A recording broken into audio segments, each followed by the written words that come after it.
Hello, my name is Ivan. This is my model of the Salk Institute by Lou Kahn. So before I talk about the building, just to give you a little background on the architect and how this place came to be, Lou Kahn was born in 1901 in Estonia, and his father was a glassmaker. He made stained glass. So that means he spent a lot of time in very old buildings, and actually the biggest building in his hometown was a 14th century castle that he spent a lot of time playing around in. So when you look at the rest of his career, you can kind of see how that place inspired him and stuck with him for the rest of his life. So eventually he moved to the United States. When he started learning architecture, he was taught a version of the Beaux-Arts curriculum, which is a very traditional curriculum. It originates in France. Um, and yeah, pretty much everyone in architecture school was learning a version of that at the time. So eventually, when he started working as an architect, that was kind of the age of modernism. His contemporaries like Mies, Frank Lloyd Wright, Corbusier, they were all doing kind of similar things, even if they were, individual versions of that. So that meant that he was also doing something similar in his very early works. They were very modern buildings, very simple, clean geometries, things like that. It actually wasn't until he returned to Europe in his early 20s and returned to his hometown that he actually found his own kind of lane, his own niche.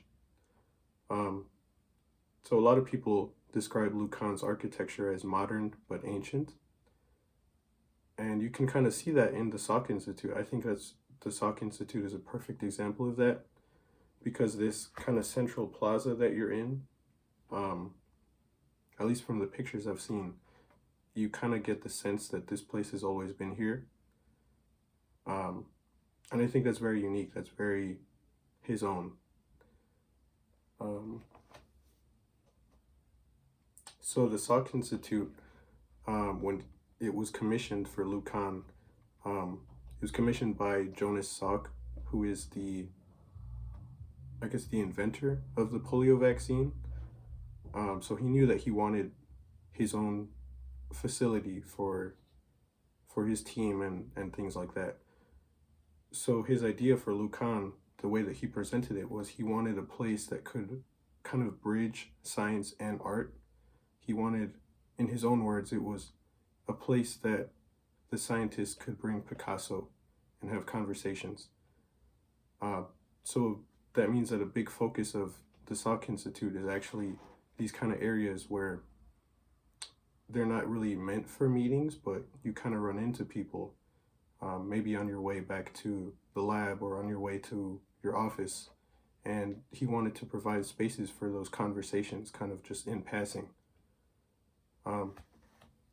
So that's what these kind of areas are. This first level and the second level, these are just open air spaces. There's no actual enclosure.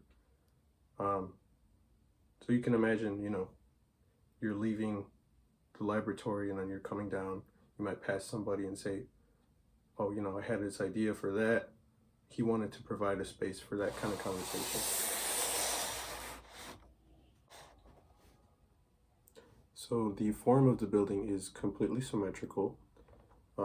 This central courtyard is kind of framed with these buildings, which are those meeting spaces and also the studies for the scientists. So the reason that the studies are kind of separated from the rest of the building was Lou Kahn wanted a space. He kind of wanted to separate the workspace from the kind of more individual study space. So that's what these big buildings are. For the materials and what kind of construction methods were used, like the rest of Lou Kahn's buildings, there's a very heavy emphasis on concrete. Almost the entire building is concrete. This central paving is made out of travertine, and the wooden study areas are made out of teak wood , to provide kind of a contrast. So for the model, I did it at a 1/8 inch scale, which was perfect for Lou Kahn's buildings. Lou Kahn's buildings have a very, I guess, pronounced sense of thickness and weight, and the foam core comes in an 1/8 inch thickness. So it just kind of made sense to me to do it at a 1/8 inch scale. So one of the things I really like about the building, and the reason I chose it, is this kind of water feature that it has at the very end. So you don't really, in most pictures of the Salk Institute, you don't really get to see that.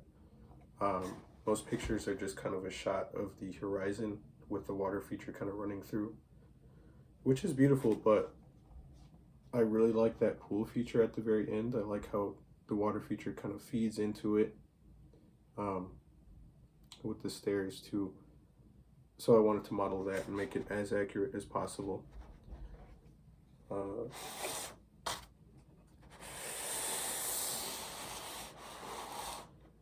For these kind of wooden areas, what I did was I used 1/8 inch thick wooden dowels, and I just measured and cut them to the right size, and I glued them together.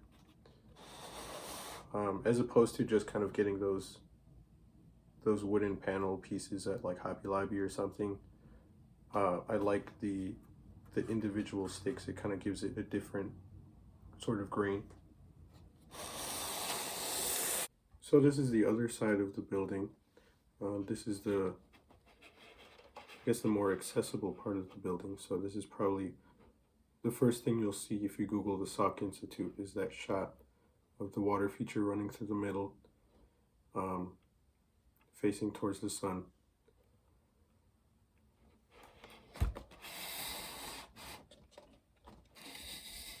You can kind of see the bottom, how I constructed this.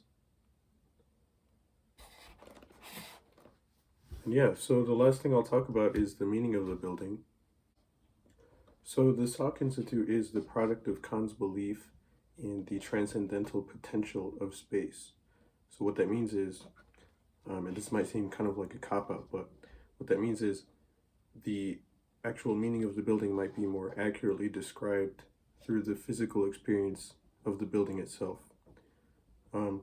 So a lot of the times, a lot of the things I've read in interviews and books on this building is that people, when they visit, they feel like there's kind of like a spiritual presence.